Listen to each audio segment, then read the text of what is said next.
ಸಮಸ್ತ ಕರ್ನಾಟಕದ ಜನತೆಗೆ ಕನ್ಸ್ಯೂಮರ್ ಭಾರತ್ ನ್ಯೂಸ್ಗೆ ಸ್ವಾಗತ. ನಾನು MR ತಳಗೇರಿ. ವೀಕ್ಷಕರೇ, ಇಂದು ದಿನಾಂಕ 21/7/2026ರಂದು 46ನೇ ವರ್ಷದ ರೈತ ಹುತಾತ್ಮ ದಿನಾಚರಣೆಯನ್ನು ವಿಶೇಷವಾಗಿ ರೈತಪರ ಚಿಂತನೆಗಳೊಂದಿಗೆ ಆಚರಿಸಲಾಯಿತು.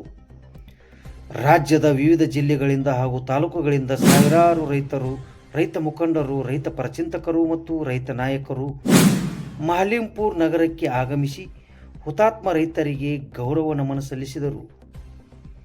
ಕಾರ್ಯಕ್ರಮದ ಅಂಗವಾಗಿ ಬಾಗಲಕೋಟೆ ಜಿಲ್ಲೆಯ ಮುಧೋಳ ತಾಲೂಕಿನ ಶಿರೋಳ ಗ್ರಾಮದಲ್ಲಿ ರೈತ ನಾಯಕ ದಿವಂಗತ ರಮೇಶಣ್ಣ ಗಡದನ್ನವರ ಕಂಚಿನ ಮೂರ್ತಿಗೆ ಮಾನ್ಯ DYSP, CPI ಹಾಗೂ ರೈತ ಮುಖಂಡ ಬಸವಂತ ಕಾಂಬಳಿ ಸೇರಿದಂತೆ ಗಣ್ಯರು ಪುಷ್ಪಾರ್ಚನೆ ಸಲ್ಲಿಸಿದರು. ಬಳಿಕ ರೈತರ ಬೈಕ್ ರ್ಯಾಲಿಗೆ ಚಾಲನೆ ನೀಡಲಾಯಿತು.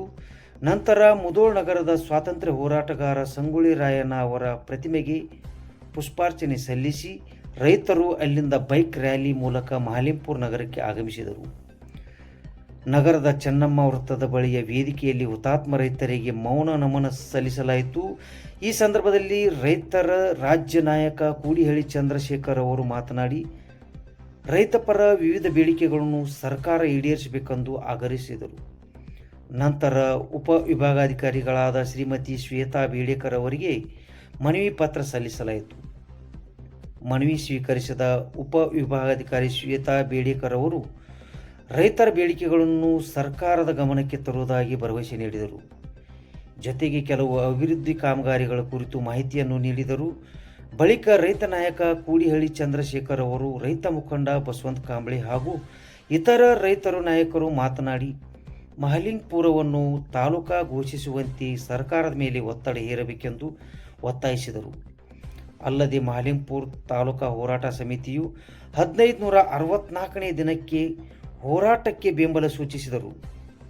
ಒಟ್ಟಾರೆಯಾಗಿ 46ನೆಯ ರೈತ ಹುತಾತ್ಮ ದಿನಾಚರಣೆಯನ್ನು ರೈತರು ತಮ್ಮ ವಿವಿಧ ಬೇಡಿಕೆಗಳನ್ನು ಸರ್ಕಾರದ ಮುಂದಿಟ್ಟು ರೈತರ ಹಿತಾಸಕ್ತಿ ಹೋರಾಟವನ್ನು ಮತ್ತಷ್ಟು ಬಲಪಡಿಸುವ ಸಂಕಲ್ಪ ವ್ಯಕ್ತಪಡಿಸಿದರು. ಸ್ಥಳೀಯ ಸುದ್ದಿಗಳಿಗಾಗಿ ನೋಡ್ತಾ ಇರಿ ಕನ್ಸ್ಯೂಮರ್ ಭಾರತ್ ನ್ಯೂಸ್. ನಮಸ್ಕಾರ. ಸರ್ಕಾರ ಜಾಗೃತರಾಗಬೇಕು. ಮಾಡಿದಂತ ತಪ್ಪುಗಳನ್ನೇ ಮುಂದುವರಿಸಬಾರದು. ನಾವು ಈಗಾಗಲೇ ಸಸಾಲಟ್ಟಿ ಏನು ಏತ ನೀರಾವರಿಗೆ ಸಂಬಂಧಪಟ್ಟಂಗೆ ತಮಗೆ ತಿಳಿಸಿದ್ವಿ. ತಾವು ನೀರಾವರಿ ಮಂತ್ರಿಯಾಗಿ ಮುಖ್ಯಮಂತ್ರಿಗಳಾಗಿದ್ದೀರಿ. ಈಗ ಇದನ್ನ ಈಗಾಗಲೇ ಡಿಸೆಂಬರ್ಗೆ ನೀರು ಕೊಡೋದಾಗಿ ಘೋಷಣೆ ಮಾಡಿದಿರಿ. ಈಗ ಒಂದಾಯ್ತು. ಎರಡನೇದು ಏನು ತಾಲೂಕ್ ಕೇಂದ್ರವನ್ನ ತಾವು ಘೋಷಣೆ ಮಾಡಬೇಕು ಅಂತ ಏನು ಇಲ್ಲಿ ಜನರು ಒತ್ತಾಯ ಇದೆ. ನೀವು ಪಕ್ಕದಲ್ಲಿ 9 ಹಳ್ಳಿಯನ್ನ ತಾಲೂಕ್ ಕೇಂದ್ರ ಮಾಡ್ತೀರಿ, 16 ಹಳ್ಳಿ ಇರ್ತಕ್ಕಂತ ಪ್ರದೇಶವನ್ನ ತಾಲೂಕ್ ಕೇಂದ್ರ ಮಾಡಿ ಅಂದ್ರೆ ನೀವು ಹಿಂದೆ ಮುಂದೆ ಮಾಡ್ತಾ ಇದ್ದೀರಿ. ಇದು ಕೇವಲ ರಾಜಕೀಯಕ್ಕೆ ಸೀಮಿತ ಆಗದಲ್ಲೇ ಈ ಪ್ರದೇಶದ ಜನರ ಅನುಕೂಲಕ್ಕೆ ಈ ಕಾರ್ಯಕ್ರಮವನ್ನ ತಾವು ಘೋಷಣೆ ಮಾಡ್ಬೇಕಂತೇಳಿ ಒತ್ತಾಯ ಮಾಡ್ತೇವೆ. ಇಲ್ಲಿ ಜನಪ್ರತಿನಿಧಿಗಳು ತಾವೇನ್ ಮಾಡ್ತಿರೋ ನಾವು ಒಂದು 15-20 ದಿವಸ ನಾವು ಇದನ್ನು ಕಾಯ್ತೇವೆ. ನಂತರದಲ್ಲಿ ನಾವು ಹೋರಾಟವನ್ನ ಮುಂದುವರಿಸ್ತೇವೆ. ಮುಖ್ಯಪುರ ತಾಲೂಕಾ ಹೋರಾಟವು ಆರಂಭವಾಗಿ ಕಳೆದ 34 ವರ್ಷಗಳಿಂದ ಹೋರಾಟ ನಡೀತಾ ಇದೆ. ಈಗ ಈ ವೇದಿಕೆ ಮುಖಾಂತರ ಹೋರಾಟ ನಡೆಯುತ್ತಿರುವುದು 1564ನೇ ದಿನ. ಇವತ್ತು ಈ ಒಂದು ತಾಲೂಕಾ ಹೋರಾಟ ಪ್ರಾರಂಭ ಮಾಡಿ ನಾವು 1564 ದಿನಗಳ ಗಳಿಸಿದ ಈ ಸಂದರ್ಭದಲ್ಲಿ ರೈತ ಸಂಘಟನೆಯ ಹುತಾತ್ಮರ ದಿನಾಚರಣೆಯನ್ನು ಆಚರಣೆ ಮಾಡಿ ಇಲ್ಲಿ ರಾಜ್ಯದ ಅಧ್ಯಕ್ಷರಾದಂತಹ ಕೋಡಿಹಳ್ಳಿ ಅವರು ಹಾಗೂ ಸರ್ವ ಸದಸ್ಯರು ಬಂದು ಈ ಒಂದು ವಿಜೃಂಭಣೆಯ ಕಾರ್ಯಕ್ರಮವನ್ನು ಮಾಡಿದ್ದಾರೆ. ಅವರು ನಮ್ಮ ತಾಲೂಕಾ ಹೋರಾಟ ಕೂಡ ಒಂದು ಬೆಂಬಲವನ್ನು ನೀಡಿ ಮುಂದೆ ಕೂಡ ನಮ್ಮ ಜೊತೆ ಇದ್ದು ಮುಖ್ಯಮಂತ್ರಿಗಳ ಜೊತೆ ಮಾತಾಡಿ ಈ ಒಂದು ಕಾರ್ಯವನ್ನ ಮಾಡೋಣ ಅಂತ ಭರವಸೆಯನ್ನು ಕೂಡ ಕೊಟ್ಟಿದ್ದಾರೆ. ಅವರಿಗೂ ಕೂಡ ಧನ್ಯವಾದ ಹೇಳ್ತಾರೆ. ಈಗ ನಾವು ಹಲವಾರು ಸಾರಿ ಹಿಂದಿನ ಮುಖ್ಯಮಂತ್ರಿಗಳನ್ನ ಬೊಮ್ಮಾಯಿ ಅವರನ್ನ ಭೇಟಿಯಾಗಿದ್ವಿ, ನಮ್ಮ ಸಿದ್ದರಾಮಯ್ಯ ಸಾಹೇಬರನ್ನ ಭೇಟಿಯಾಗಿದ್ವಿ. ಈಗ ಹಿಂದಿನ ಮುಖ್ಯಮಂತ್ರಿಗಳು ಆಶ್ವಾಸನೆ ಮಾತ್ರ ಕೊಟ್ಟರು, ಅದು ಏನೋ ಕೆಲಸ ಇವತ್ತಿನ ತನಕ ಆಗಿಲ್ಲ. ನಮ್ಮ ಜಿಲ್ಲಾಧಿಕಾರಿಗಳು ಈ ಒಂದು ತಾಲೂಕಾ ಮಾಡಕ ಯೋಗ್ಯತೆ ಅನ್ನುವಂತ ವರದಿಯನ್ನ 16 ಹಳ್ಳಿಗಳನ್ನು ಒಳಗೊಂಡಂತೆ ಕಳಿಸ್ಯಾರು. ಆ ನಕಾಶೆಯನ್ನು ಕೂಡ ತಯಾರು ಮಾಡಿ ಕೊಟ್ಟಾರ ಸರ್ಕಾರಕ್ಕೆ. ಅದು ಈಗ ಹಣಕಾಸಿನ ಒಪ್ಪಿಗೆ ಬಂದು ನಿಂತೈತಿ. ಸರ್ಕಾರ ಕೂಡ ಮುಂದಿನ ದಿನಮಾನಗಳಲ್ಲಿ ಇದನ್ನ ಗಮನಿಸಿ ಶೀಘ್ರವಾಗಿ ಮಾಡ್ಬೇಕು. ಯಾಕಂದ್ರೆ ಮಹಾಲಿಂಗಪುರ ಆಗಕ್ಕೆ ಅತ್ಯಂತ ಯೋಗ್ಯ ಊರಿದೆ, ಅತ್ಯಂತ ಶ್ರೇಷ್ಠ ಮಹಾಲಿಂಗಪುರದ ಮಾರುಕಟ್ಟೆ, ರಾಜ್ಯದಲ್ಲಿ ಅತ್ಯಂತ ನಂಬರ್ 1 ಇದ್ದ ಮಾರುಕಟ್ಟೆ ಇದು. ರಾಜ್ಯಕ್ಕೆ ಅತಿ ಹೆಚ್ಚು ಟ್ಯಾಕ್ಸ್ ತುಂಬುವಂತ ಊರಿದು. ಆದ್ರಿಂದ ಈ ಊರಲ್ಲಿ ಪುಣ್ಯಭೂಮಿ ಇದೆ, ಮಹಾಲಿಂಗೇಶ್ವರ ಪುಣ್ಯಭೂಮಿ. ಜಟಗಳು ಇಲ್ಲಿ ಬೆಳಿತಾವು. ಅತ್ಯಂತ ಪಾವನ ಭಕ್ತಿಯನ್ನ ಈ ಸುತ್ತಮುತ್ತಲಿನ ಎಲ್ಲ ಲಕ್ಷಾಂತರ ಜನರು ಕೂಡ ಭಾವನೆಗಳನ್ನು ಹೊಂದಿದ್ದಾರೆ.